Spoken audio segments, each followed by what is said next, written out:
RideKC streetcar expanding throughout the city, south to UMKC, north to the riverfront. That has some thinking, what could come next? KSHB 41 News reporter Caroline Hogan focuses on development. She looks into a study for a new streetcar line and as a voice for everyone, shares neighbors' voices as they react to the idea.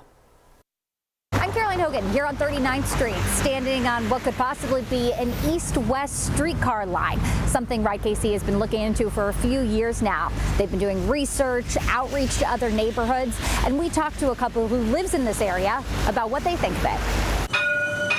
Betsy and Jacob Ambrose used to live in the River Market, where they could easily hop on and off the streetcar. We've missed it since we moved down here about 5 years ago. But they're not far from Main Street, and they're excited for the new extension. North-south stop will be 1 block that way and 3 blocks that way. And now there's a chance for a route that would help them travel west. I'm super excited about it. I hope we're able to expand even more than just the east-west line. RideKC began studying the possibility of an east-west streetcar line in 2022.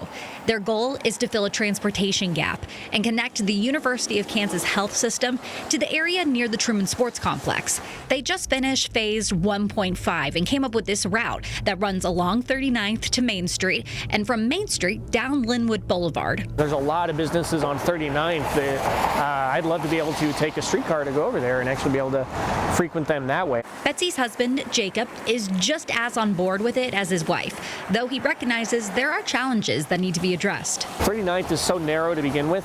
It's very congested as it is. Where are people going to park? We're still in the very early stages of this project. Nothing is set in stone. RideKC says they're hoping to start phase 2 this year, which includes public engagement and advanced planning. But that's not stopping Betsy and Jacob from dreaming about what could be. That would be great if only one of us had to have a car and we could share it. And how it can improve their neighborhood. Caroline Hogan, KSHB 41 News. So while east-west is being studied, work continues on the north and south ends of the streetcar. In fact, starting Monday, the Riverfront Extension Project will close the Grand Boulevard Bridge from 2nd and Grand all the way to Berkeley Riverfront Park. It's expected to be closed for 2 months as crews lay track on the bridge. In fact, I talked with leaders at the Streetcar Authority, and they tell me, though, it will not interrupt service.